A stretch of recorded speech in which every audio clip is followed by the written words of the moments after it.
Hey, I'm Slepsis and welcome to the second video of the Kit series. If you don't already know, the Kit series is where I script systems and link them in the description for you guys to download and implement into your own projects.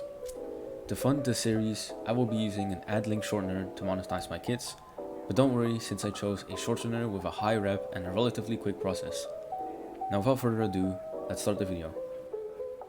Also, after you download the file, all you have to do to insert it is right click on workspace, click insert from file, and double click the kit that you want to insert. So once you open up your Quest system kit, inside of it there are a bunch of models with things inside of them in which you have to put those things in the corresponding folder. So in here in workspace, so you put that in workspace. And then these are special.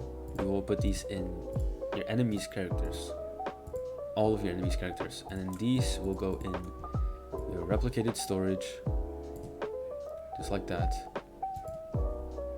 All of these will go in your server script service,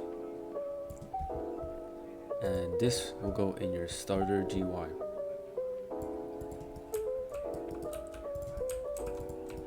So once you set that up, you want to take your enemies or the script inside this model, and you want to place it into your enemy, or you can make it so that this spawns into all of your enemies' characters, or all of the NPC enemies' characters.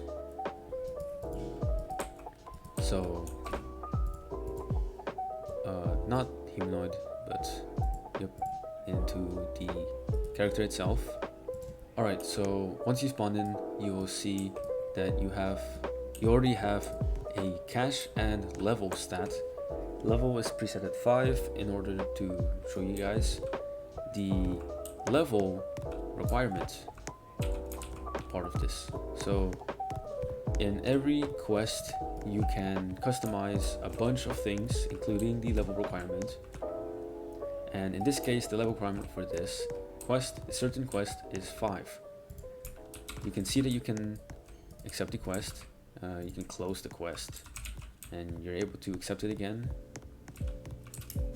You can also decline it, that works as well. And you can see it has a neat typewriter on this. So as you can see, it will track your kills of the dummy. And then once you finish the quest, you'll get a...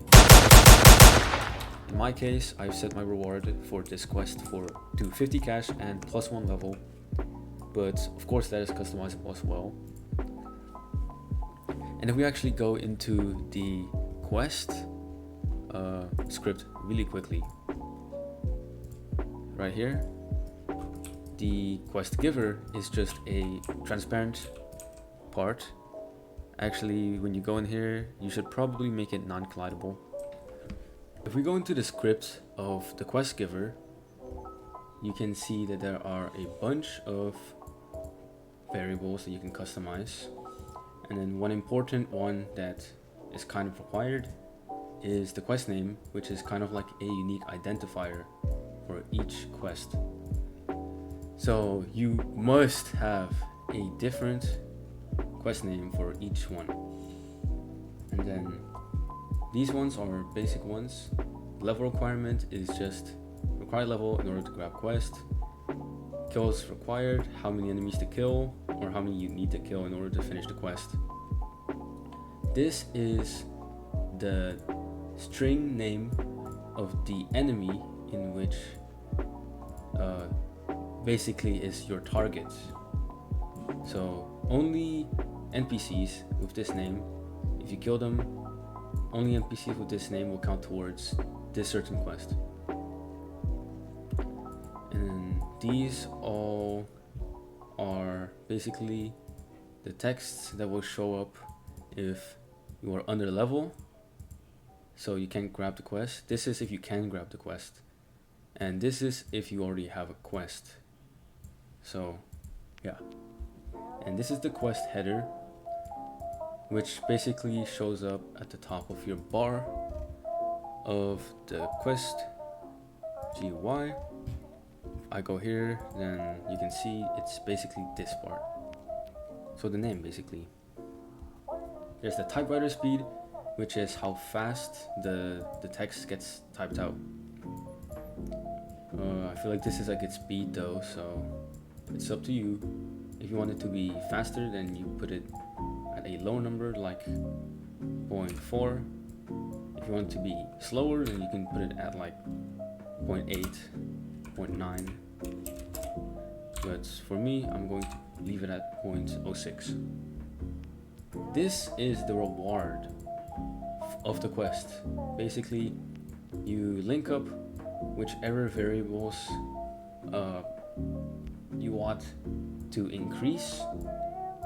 So for me, I actually have this included in the kit.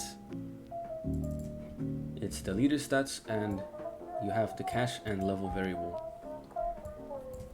So yeah, there's that. If you want to link up other variables, you can, of course, other rewards. So if you wanted to increase the cache, you can do that.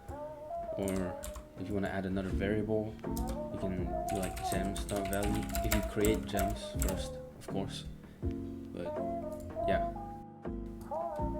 So I've got another quest giver here, and this one has a level requirement of 6. And also the quest name is different too, because you need a different identifier.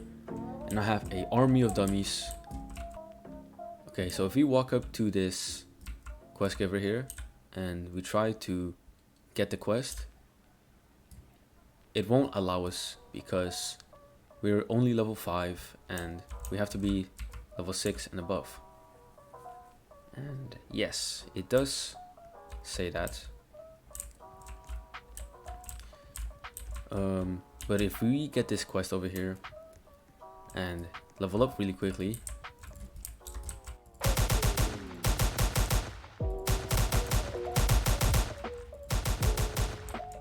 and as you can see, we're level 6 now, so we should be able to get the quest. And yes, we can. So we can get this quest as well. And when you actually accept a quest, you can always cancel it at any point by just clicking the X button here, just like that. And that should be all of that. And there's also one more important thing, which is the tag and damage, the module script. So this right here is really important, because if there's anything that deals damage, you have to replace it with this function. How do you do that? Well, let me show you how I did it with a random pistol from the toolbox. Wherever it does humanoid take damage, or humanoid health -5, replace that with this. Now what this basically is the tag and damage. You have to reference it like this. You have to require and then the path to the script. So just do require and then game.server-script-service.tag and damage. You can just copy this and paste it into any script.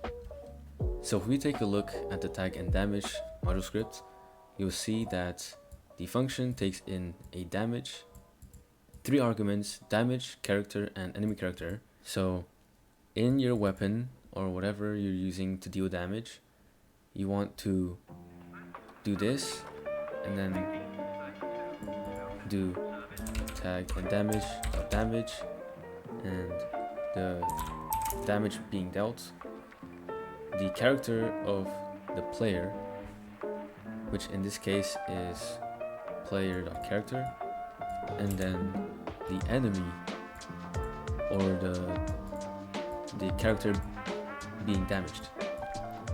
Lastly, you can also set the minimum amount of damage that a person has to deal to an enemy in order to be credited for the kill. So if you look in the tracker script, in the attributes there's an attribute called damage requirements, and the number basically represents the minimum percent of damage you have to deal to this dummy or to the enemy in order to be credited for the kill. So if you deal at least 33% of this dummy's HP, then you will be credited with the kill. But let's say you only dealt 25% and someone else finished them off, you won't get that kill. So yeah, that should be the end of the video. I really have nothing more to say. I've talked about pretty much everything. So if you want to set up your quest system, remember to download in the link below, and peace.